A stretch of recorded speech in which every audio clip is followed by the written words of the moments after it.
So thanks for taking the time to watch our update meeting here online. This will be the first time in about over 10 years, I think, that we haven't actually had a fall update meeting. Obviously, this is all due to COVID stuff. So if you guys ever want to come in, whether you're a customer or not, and just sit down and go through your crop insurance stuff, we're always more than happy to do that. I'll be in the office here in Shelby, which is where I'm at right now, Tuesdays and Fridays for the next couple weeks for sure. And then in Sunburst the rest of the time. So feel free to give us a call if you want to review any crop insurance stuff. There's some exciting things that are coming up. We got some CFAP payment that just got announced today that's going to inject some cash into our farms here. PLC payments from last year, from when the markets were so bad, that are actually much better than the year prior. And then obviously we had somewhat better crops this year too. Some substantially better than they were the year prior too. So some positive things for the farm economy. I know it's still tough there, but I'm going to walk you through some things that might help. And then there's just a few changes on the crop insurance side for this fall. Some of it we'll review more in depth this spring, like some malt barley changes and such. So let me get you right into the presentation here. Hopefully we'll see you next spring in person in a meeting, but if not, we'll continue to educate you online the best we can. Welcome to our 2021 crop insurance update. I'm going to walk you through a variety of changes that are happening on the crop insurance side and some good news on the farm side as well. So what's new for 2021? Base prices are set for winter wheat. That's actually up from last year, as you'll see in the following slides. Changes to the malt barley endorsement, the quality lost option for most crops. That's a new thing. Our discussion on SEO, real quick review of what it is and the odds of it paying for 2020. Enterprise units with SEO versus just optional units. I like stacking enterprise units and SEO, putting the money into that instead of into optional units, and I'll take you through why that is. And then PLC loss estimates that will be paid for coming this fall here in October. That would be for the 2019 crop year. It's finally figured out. Farm changes on our own farming operation and our results for 2020, kind of what we learned. And then you also have a 60-day extension to pay your premium due to COVID. So if you guys just got your bill, which you probably would have here, the first part of September, you actually have not till September 30th, but till November 30th to get that bill paid. So there's no disadvantage to not paying it. There's not going to be any interest till November 30th. So if you have not paid that bill yet, you certainly could delay that. You'll see there's a letter attached to it until November 30th, just to help with cash flow reasons and that's part of the COVID relief that the government package came up with. The other thing, they actually today just announced the CFAP 2 program, which is the Coronavirus Food Assistance Program. It's going to pay on every crop that we farm except for pulse crops, it looks like, and probably $15 an acre times whatever acres of those crops that you had seeded. Also about $55 a head on cattle, it appears, excluding breeding stock. So first off, we're going to go through the CFAP 2 program payments. Like I said, $15 an acre on all crops you grow except for pulse crops. The reason for that is because the market on pulse crops didn't decline because of COVID, supposedly. It could be higher if you have higher yield history of certain crops, but I did an example where I ran 60 bushel barley. And when you take their percentage of the yield that you're going to get to use and then the price they're going to figure out, it ends up being pretty close to that $15 anyway. So $15 an acre is the minimum payment on this program, it appears. So if you want to figure that for your budget, that should be pretty close. And then $55 a head on calves and yearlings, excluding breeding stocks. So no cows, no bulls, I'm assuming is what they're talking about in here, but the calves or any yearling cattle that you're running, it appears would qualify for $55 a head. Quick example, $15 an acre on about a 4,000 acre farm. If all of it was in wheat or barley, let's say, and wasn't in pulse crops, you'd be looking at about $60,000 payout. So pretty big cash injection for our economy here. Applications for that program start September 22nd, so starting next week. PLC payments for this fall. So this is the 2019 crop year, finally got its averages done for all the commodities. The lower your commodity averages out, the more payments you get if you're in the PLC program. Assuming you have your base acres signed up in PLC and you have about a 30 bushel wheat yield, you're going to get paid 92 cents a bushel on wheat. This will come in October probably, and it looks like about $27 an acre times whatever you have for base acres of wheat, times 85% of those acres. So whatever you have for base acres of wheat, take that times 85% times $27, and that should be pretty close. That's up substantially from last year. I think we were at 30 some cents per bushel payment on that. 26 cents per bushel payment on barley, pretty close to what it was last year. I think it was 30-ish. If you have 45 bushel barley yield, about $11 an acre on barley. Canola, if you have any canola base acres and you had a 1,200 pound yield, which should be relatively average for people that grow canola in decent areas, you'd be about $60 an acre on those canola base acres. So huge canola payout on the PLC program this year. It only pays on 85% of the base acres you have at each crop. So remember, when you figure out what you have for base, take that times 85%, then take that times the yield and the price, and that'll get you an estimate of what your payment will be. There's also about 6% that's sequestered across the board on all these government programs, just as part of the budgeting of the balanced budget stuff that they did in Congress. So what's your base price for winter wheat this year on 2020 winter wheat? It was $4.48 a bushel. So for 2021, for going into next year, we're looking at $4.98 a bushel. So we're about a 50% or 50 cent increase on the price of wheat. The harvest price this year, for your 2020 crop, went from $4.48 a bushel starting out to $4.35. So obviously pretty tough winter wheat market when they figured the harvest price this year, about a 3% drop. The more that drops, the more likely it is that SCO pays.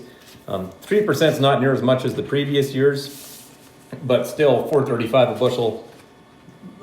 Pretty tough climate for the wheat market. Okay, so for the malt changes for 2021, which we'll cover more in the spring, basically they're just going to value the feed barley if you have a malt quality claim, like if your barley didn't make malt. For the feed price they're going to use to figure how far to reduce your production, they're going to get that from local elevators now instead of off a futures market. So this can be a positive or a negative as far as losses go. Sometimes our local feed price is higher than what they figured using the corn futures, which is the way they were doing it prior. The good news about this is it will reflect reality. So whatever you can get for feed barley locally is what they're going to use for the number to plug in for how far to reduce your production. I'll show you an example on the next slide of how that'll work as far as the production reduction goes. And the other thing is when they adjust your bushels down to pay you on a malt loss, now they're going to use that reduced number in your APH. So had you really cut 50 bushel barley, we reduced your production down to 30 because none of it made malt. That's how your loss would be figured. Basically, they're going to make you use the lower number or the 30 bushel number for that crop year instead of the 50. It's possible we might be able to use this quality loss adjustment to get that fixed, but we're still waiting for clarification on that. So here's a real simplified malt example.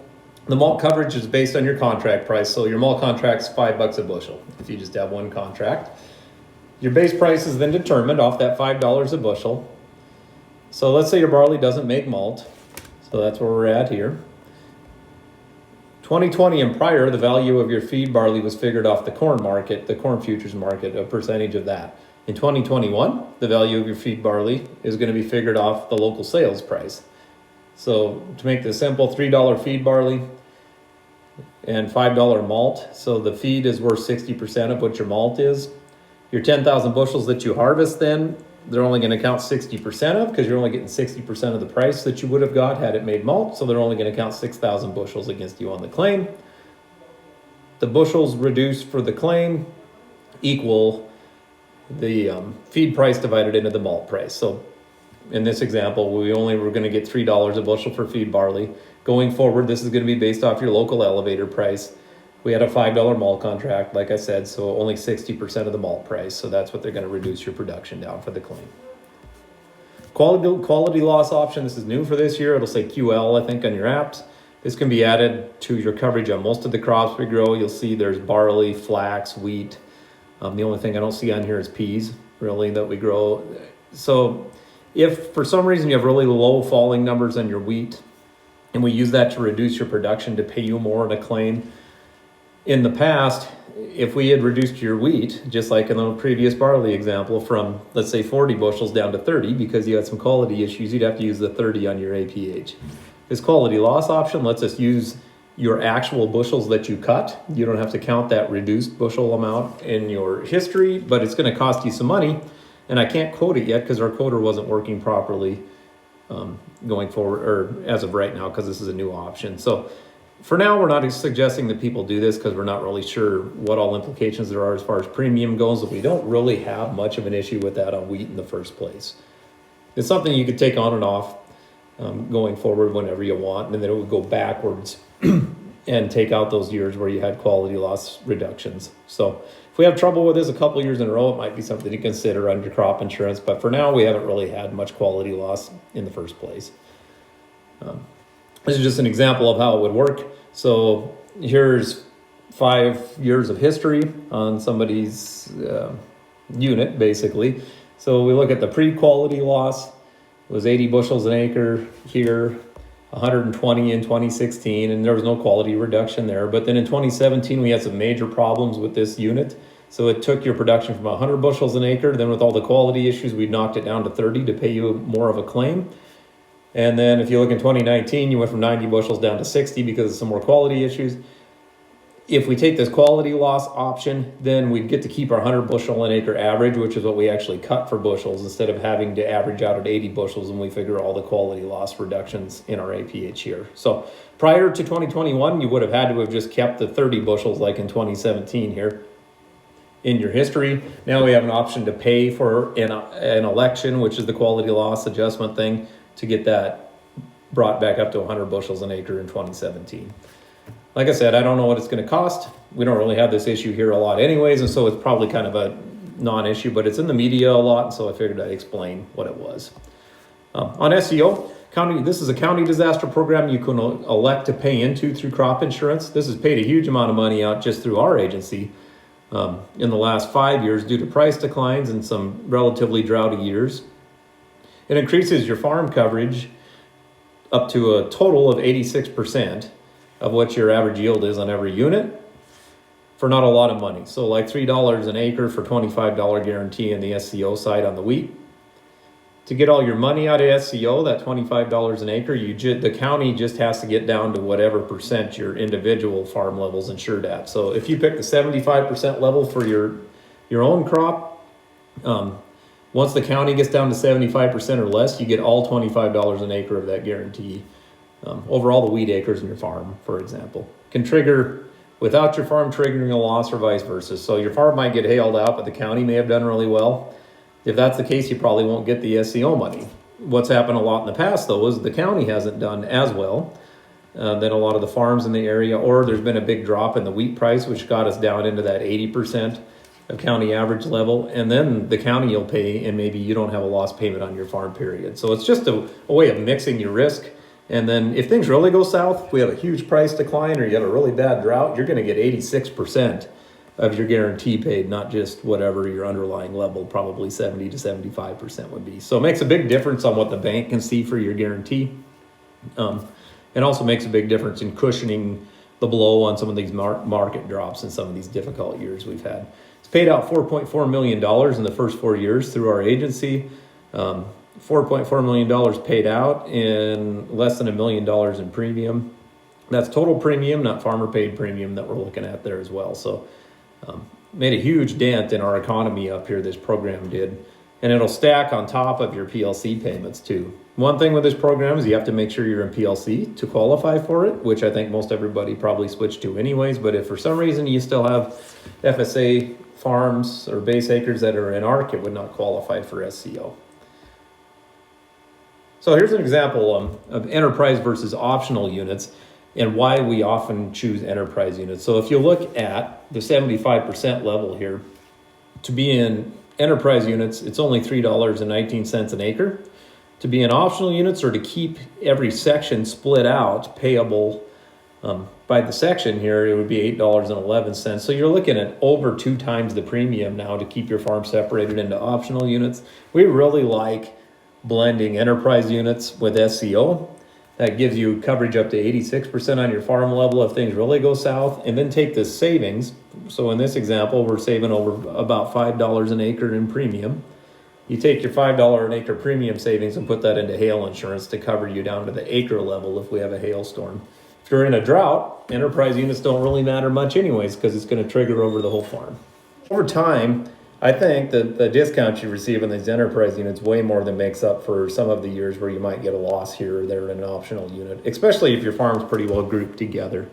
We really like SCO and enterprise units together, and then add hail insurance if your crop is above average with that savings. then it throws your winter wheat. If you do enterprise units though, just to understand, since we're in the winter wheat sales closing time, it's going to throw your winter wheat, your spring wheat, and your durum together into one pot before paying a loss.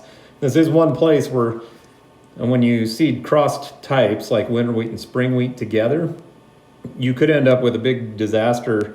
Let's say like real bad drought on the spring wheat end, and the winter wheat still does well, and it could end up averaging out to where you don't get paid much of a loss in this scenario. So sometimes we like to really think about possibly doing optional units if you're going to mix winter and spring wheat together.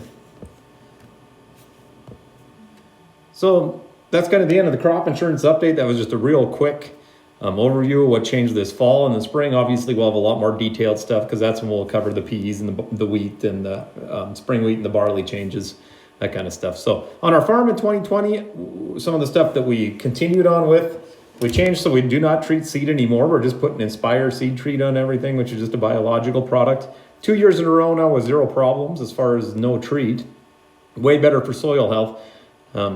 From my point of view anyways, the worst thing that we could do probably for knocking our soil health back would be to continuously put fungicide and large loads of fertilizer in the soil, right? So that's our reason for no more seed treat.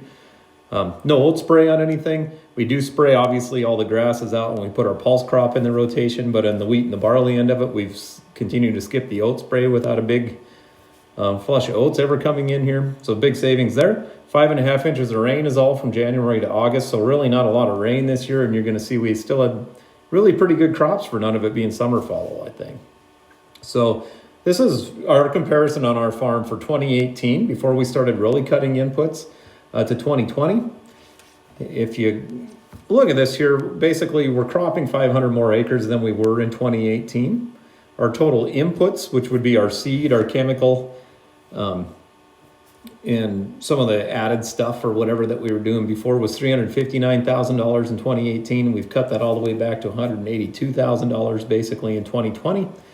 We're not seeing really a big yield penalty for this. It's just the regenerative farming. The more we recrop, the more diverse our rotation is, and the smarter we are about building soil health, the less inputs we seem to need. So similar rainfall situation from 2018 to 2020, $176,000 less in expenses on 648 more acres. So the expense cutting part of this is really where I like to focus, because I think this can make sense to a lot of people. You're not going to have as good a crops as we did when we were putting a whole bunch of fertilizer down, but the cutting of the expense, I think over time, is going to end up actually giving us a better return. 2019 is a good example when we had a really bad drought year, and putting a bunch of fertilizer on then would have been a huge amount of cash outlay that we would have needed to make it for no return on the crop basically. So years like 2020 where we had a little more rain, would some more fertilizer probably have helped some of these crops? Sure, it probably would have given us a yield bump, but we have just as many years where it's less than average that we have more than average rainfall. And so over time, between lower fertilizer helping the soil health out and stuff, I think the reduced inputs are just going to help us weather some of these tough ag economic situation that we're in here. So we averaged, first off, we're going to go through the barley. All we put on the barley was 50 pounds of 1620 through the drill, so you're only looking at 8 units of N, 10 units of phosphorus.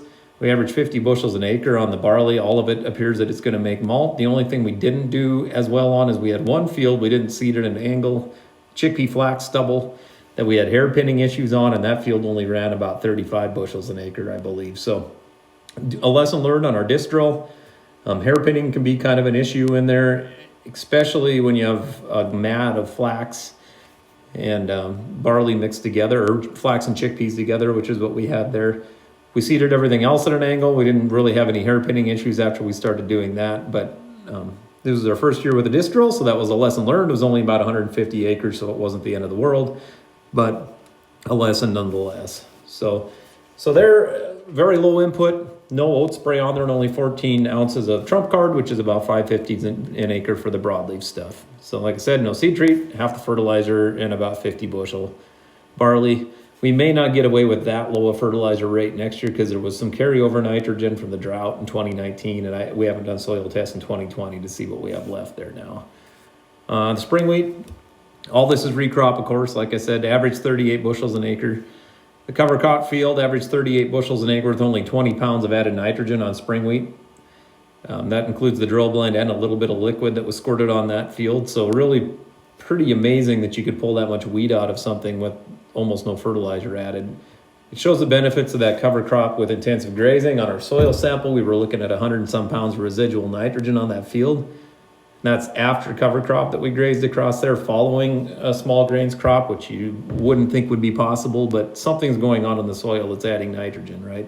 Biology wise, beyond what we're adding in fertilizer. So could have used a little more N, just looking at the protein, probably averaging out about 12 protein. But everybody, I think, this year had that problem because we ended up with higher yields than what we should have been able to pull for the rainfall that we had. If you think about it, 38 bushel average wheat on 5 inches of rain, we're approaching 10 bushels per inch of rain, which is really pretty phenomenal. So we're considering applying compost tea or some sort of biological, either through the drill or streamed on top to kind of fill that end gap. There is biology that actually will generate N for the wheat crop, not just like a pulse crop would have. There's nitrogen fixing bacteria that would help out wheat and barley as well. So we're going to try and look at that as a way to ramping up nitrogen without having to put on a whole bunch of extra fertilizer. The mustard and the canola, these are the crops that didn't shine this year because we were still below average rainfall. Was just timely rain. These crops need a rain at the end to help them finish out. Had we got another couple inches of rain in June, I know these yields would have been better, but once again, it was a pretty good looking mustard crop. You can kind of see what we're looking at ahead of the combine there. But that was only 9 bushel mustard, 12 bushel canola. These crops need extra rain to make bushels. Great crop rotation thing. It leaves a fair amount of cover for the next year for the crop as far as catching snow and stuff, and does a good job of fracturing hard pans. But we just have a heck of a time, especially in our more marginal farm ground, getting these brassica crops to yield. So we avoided insecticides on the canola and the mustard by using Defender. That actually ups the Brix level of the plant. Scouted the canola multiple times and did not see a bug issue. I had some neighbors that tried the same thing that seemed to work out really well too. If we're going to make these crops work in our farm system where we're trying to avoid using insecticides, they're just going to have to pull their own weight, and we're going to have to get the Brix level up somehow. So I was excited to see that seemed to work. That would give us a chance to grow canola without making that passive insecticide and wiping that whole ecosystem out. So we tried the stripper header for this. The pods were too low on the mustard, but might consider stripping the canola next year. We'd already switched headers by the time we got to the canola and did not try it, but I think it'd be worth the little bit of extra shatter loss that we might have on that, just from the efficiency standpoint and from leaving extra stubble. Marvel chickpeas, we applied Defender. We didn't do any fungicide on these. And ENC, which is just a micronutrient package, that all worked great. No ascochyta issues in that crop. Yielded about 1,380 pounds an acre, which would be 24 bushels, I think, somewhere in that ballpark. The intercrop, I think, is going to end up on our intercrop trial again this year, going to end up yielding about the same, although we haven't split the flax out. Seems like the yield monitor doesn't measure the flax part very well, so we might have got a little bump in flax that was a bonus crop in that. And, of course, no fungicide. So we'll let you know when we get results on the intercrop part. We did switch to using a stripper header. This was actually some of it funded through an equip program, which if you guys want to look at the area-wide tip next year, there is an area-wide tip that'll pay so much an acre to use a stripper header. You have to seed it with a disc drill and then run cover crop through there 1 out of 5 years. And probably a pulse crop 1 out of that 5-year rotation as well. Pretty good payment on that, though. It's going to easily pay for the stripper header, but there are some changes we didn't anticipate having to make to the combine on the stripper header end. So first thing, not only do you put the stripper header on there, but you also have to add 12 straight bars to your rotor to help it keep that material in the rotor longer and push that stuff through those concaves. You're really only pulling in grain and some chaff. So if it's spinning that through the rotor too fast, you're going to get a lot of rotor loss or grain getting kicked out the back. With these straight bars, that really helped a lot. We also put some hard thrash modules in for the wheat because we had some kind of tough thrashing wheat in the front, which we hadn't had to use before. Your concaves, like on our 7120, are set on the 0 to 2 setting, so basically closed all the way up. And the feeder house adapter plate rolled all the way back to help the grain feed into the feeder house. That's not a big deal. You just have to loosen a bunch of bolts up on the front of your feeder house and push that feeder house backwards. And it just pivots on a pin there. The other thing was the skid plates that were on this header. It came from Washington. There were the factory skid plates without any hardened steel on them. You can see that on the left side. They didn't hold up very well to our rocks. That's after only about probably 300 or 400 acres on this header. I think they might have had a little wear on them to start with, but we replaced those with hardened steel covered skid plates, which you can see on the right side over here. These guys are replacing those. Made them heavy to put back up, but way better wear. I don't think we even have a dent in one of those after about another 1,000 and some acres on that thing. So hardened steel skids, that's another thing in our area that makes this stripper header work really well. For those of you that have never been around a stripper header, you can see these teeth underneath there. They're all mounted on a rotor, and that rotor spinning backwards or up towards the cab of the combine. It just spins up around, strips the heads off, and then throws it in a pan in the back. And mostly what you're and then there's an auger that augers that into your feeder house. That's mostly just taking grain and chaff into your combine. So you're only running about 50% engine load. Easily can cut about 40 bushel wheat at about 8 miles an hour with this 32-foot header with this Class 7 combine. So really ups the capacity of your machine and leaves a ton of stubble. This picture on the left here, this is showing the stubble that's left. You can see we get feet of stubble here. This is barley straw that are left over to catch snow. The other good part of that is that's not straw that's laid down on the ground or chopped up that our disc drill needs to seed through. So it's actually going to help our hairpinning issue, supposedly, not hinder it. So way better cover, way better wind protection, way better snow catch. I can see that part already. No broke sections to replace on the header. That header just ran for about 2,000 acres, I think, this year, 1,500 to 2,000 acres for us without any issues. If you hit a rock with that rotor, those are all stainless steel teeth. It just bends those teeth over. You just grab a pipe and bend them back. And so far, as far as maintenance, that header has been fantastic. Used about 60% of the fuel compared to a draper header. We're only using about 100 gallons in about a 200 acre day with that combine. Awesome cover lift. And so far, like I said, we hadn't had to fix anything on that used header in season. So that was encouraging. I know it's expensive to replace those stainless teeth, but we're also going through and replacing a ton of skid plates, broken knives, and other stuff on our draper header. And I don't know in the end that this stripper header is going to end up really being that much more money as far as maintenance. The other thing you'll see in this picture, just quickly mention, we bought a Mahindra Roxer. We did have trouble a couple of years ago where we burnt up a side-by-side out in the field with stubble, even shorter than this. Those gas side-by-sides are a pretty tough thing to run around and harvest. This Roxer's got a little 4-cylinder diesel in it. Manual transmission, super simple little Jeep type outfit that replaces a side-by-side, and we have loved this thing as far as running around out in the fields. Doesn't start fires, goes down the highway about 65, pretty easy, has ATV type tires on it, and a cab with a heater that we can use in the winter. So I never even thought I'd look at one of these. Who would have thought a little Mahindra Jeep thing would be handy, but the only thing that's not as good with this is not as easy to get in and out of as some of those side-by-sides. So if you have knee trouble or have trouble getting out of vehicles, in and out of vehicles, this may not be a real good fit. But for us, for the ranch and the farm side, a really awesome little outfit. So that really kind of covers everything that we were going to cover here today in our presentation. If you guys have questions, please feel free to call our office or email me. There will be more stuff to go through in the spring. Hopefully that meeting we'll be doing in person. But regardless, I hope you guys had a great harvest. If you have a claim, please remember to turn that in sooner than later because we only get 15 days after harvest to get that done. And if you guys have any interest in discussing any of this insurance stuff, like I said, feel free to stop by our office or give us a call anytime.